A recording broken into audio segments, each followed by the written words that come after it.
Rasty McGibbon with Bobby Rodrigue, head coach, Keene State University. Bobby, I am sad that you're jumping to NCAA D3 because I like you.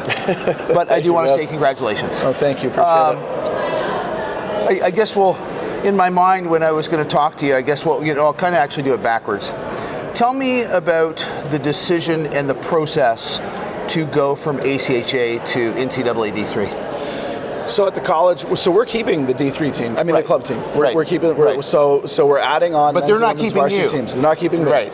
We're adding men's and women's hockey teams. The university system in New Hampshire is making an investment in each of its system schools right now to help stabilize enrollment for the landscape in higher ed is kind of scary right now, and it's part of. Tell me a little bit about that. I don't know much about that. Well, just in terms of declining enrollment, across the board, the demographics in the Northeast are challenging in terms of what enrollment looks like 2 years from now, 5 years from now, 10 years from now.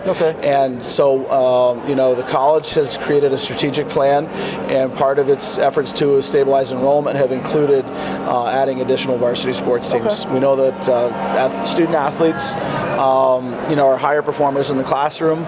We retain them at a higher rate, and they're more likely to give back later. So, so changing the profile a little bit is really important at the college. And for a couple of years now, the previous athletic director and now the current athletic director have gone through an exercise with us and putting together some numbers to see if it made sense. And with the investment that was available, adding men's and women's hockey made a lot of sense for the college. So we're really excited. The community is incredibly excited to add those two teams, and the community still loves our club team. The ACHA team we've got is kind of the rock stars in town. The guys are the coaches for the Learn to Play program, so all the kids are all big fans of the boys, so it's huge for us. So let me ask a question. How many years have you been doing the ACHA? So this is 17. 17. Yep.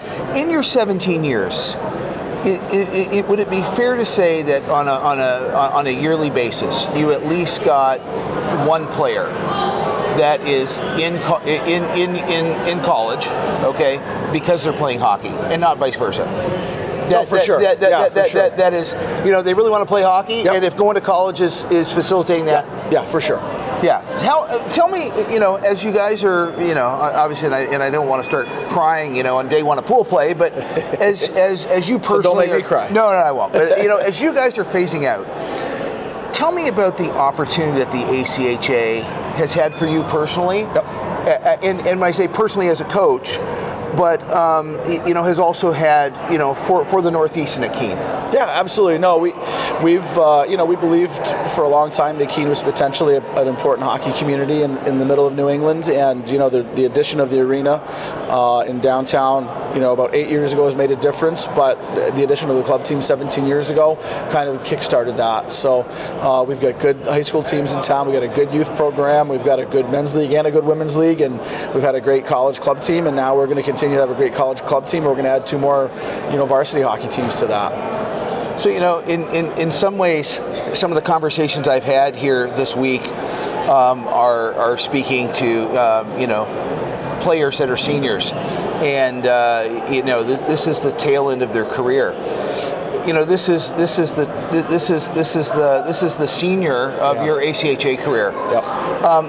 How awesome is it that you're back to nationals for your senior year with the ACHA? Yeah, I love it. So with how busy I am now with the addition of the varsity teams on campus, coming out here to St. Louis is probably the last thing in the world I needed from a schedule standpoint. And I met with my assistant coaches over the Christmas break, and I told them there's not a single thing in the world that I wanted more than to get out here with these guys. I think people forget that a lot of these seniors who, you've been seeing on the other side, in the D1 side, are having their final game and their final moments. Yes.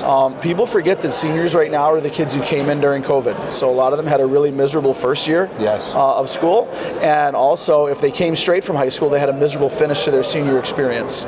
So for us, the last really rock solid team we had was an auto bid team that was 4 days from flying to Dallas when the world shut down. Since then we've kind of chipped away and battled them and back, and we've been upset twice in the regional tournament. So to be able to get back here with this group of seniors is really, really special to me. Do you think that the battles that you've been through the last 2 years make this, culminating with the fact that this is your last ACHA, just so much more special? Yeah, absolutely. No, for sure. These guys have had they've had their moments where they've been inconsistent. We've had frustrating moments where we haven't always gotten along, but just to get out here with these guys has made us so happy. To come back and win this first game the way they did is just like it's the cherry on top right now for these guys. Like I'm really happy for them. So for yourself as a coach, 17 years in the ACHA, and then you're going to totally shift gears and go NCAA. What opportunities do you think the ACHA has provided for you as a coach?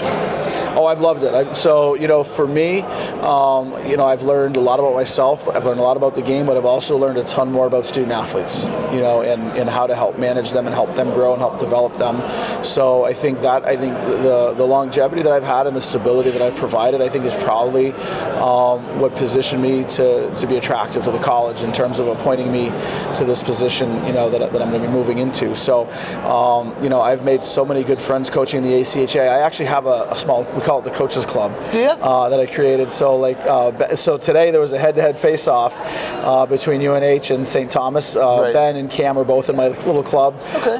Ben from Liberty, Mike from UMass.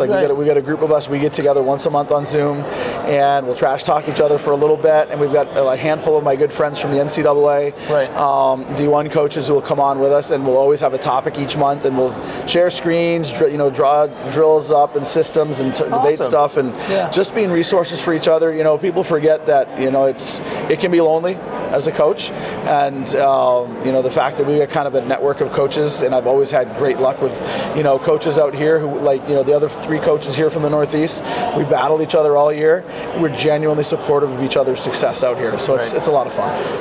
This is my and I haven't been here all 19 years. This is my 19th year of involvement. That's awesome. Okay, and the one thing that I think resonates louder and louder year after year is really, when you pull the curtain back and you see the wizard, the ACHA is such a family of people. I mean, some of the comments and the respect that I heard last night, I talked to Gary Estalos, D1 at Adrian, I talked to Kirk Handy from Liberty, and just the professional appreciation that those guys have for each other. Just speak a little bit about the ACHA family and what it's meant to you over 17 years. Yeah, no, it's been huge. I've been fortunate to coach some of our NECA All-Star Challenge teams down in Philadelphia, so but just being down at Naples, for the coaches conventions. I'm looking forward to going to Nashville now this year. I'm coming to Nashville. I get to go. I finally get to one. Yeah, I love it. That's awesome. Yes. Yeah, no, just getting together and seeing each other, and just knowing that we're all in the same boat together, and like we all have different levels of success at different times, but we all have the same experience. Well, I got to tell you something. I'm friends with Chico on Facebook. Yes. Okay, I met Chico when we went to Russia. Yeah. And I actually learned that they were getting into the NCAA 3 team, and it was going to be you months ago when it broke on Facebook. And I'm like, man, I haven't seen Bobby in years. I know, right? But I can't wait to see Bobby, and I was hoping that you guys would get to come, just so I can congratulate you on that. Absolutely. No, thank you. I appreciate it. Yeah. I mean, it's so awesome. So anyway, let's talk about today. Okay, your guys are back. Yeah. Unlike NCAA, you get pool play here. Do you like the pool play? I do. I mean, you guys have come halfway across the country. Yeah, I mean, when you leave to go home, you're not going to get home till April. Yeah, exactly. One and done is no fun for me. We always say it, and I know, for the D1 side, they love it. They do. For us, that would be frustrating. That would be discouraging for us. So, yes. I like the pool play because I think it's sort of it shows your depth. It's a sort of a survival of the fittest who can withstand. Yeah. So it's good. And then the tiebreaker gods kind of come into figure at the end. Okay. You guys, am I right? You were down 3-0 or 3-1 today? We were down 4-1. You're down 4-1. You come back and win it overtime. Talk me through that, and then tell me what it demonstrates about the character of your boys. Yeah, we thought it was really gritty. We had a similar game late in the season. We went on a really good roll at the end of the season. I mentioned we had been inconsistent for a while. We got quite consistent in the final month of the season. And after we had a tough weekend down at Liberty, and then after that, the boys really dialed in and did really well for a stretch, which got us to the auto bid, I think, against a lot of odds. And then, one of those wins was against UNH, where we were down 2-0 early in the second period, and things did not look good for us at all. We did not like the way the boys were playing. And they just kind of they had persistence and they just grinded it out. The same thing was true here today. I mean, Concordia is a really good team with several really strong players, but for the most part, we weren't focused on them as much as the fact that we thought we really did not play well for more than half the game. We didn't play well at all, and we tried making adjustments at the first intermission that obviously were not successful, and then at the second intermission we talked and we said, guys, it's every goal matters. Don't think about the W right now. Think about the next goal. Let's see what happens. And credit to the boys that they might get at each other, but they don't get down on each other. Like they were really. I thought they demonstrated a lot of resilience today. They were opportunistic, and once they finally started playing the way we like them to play, they had some success. So hopefully they won't make it this hard tomorrow. Yeah, we'll see. Yeah. That's why we play all the games. If they do, you'll be having a bit more of this up there. 100%. There you go. They do. I tell people. So I taught driver's ed for 10 years. Oh my gosh! And why? I put 2,500 kids on the road and never got a gray hair. Yeah. Until I started coaching these guys. This is all from these guys. That's right. Well, Bobby, hey, a pleasure to have you on. I'm going to have you on again before before pool play's over. And congratulations on a big pool play win today. No, thank you. This is Bobby Rodrigue. Thanks. Man, 17 years, good buddy. Keene men's Division II with a big win in overtime. 5-4 over Concordia University of Wisconsin.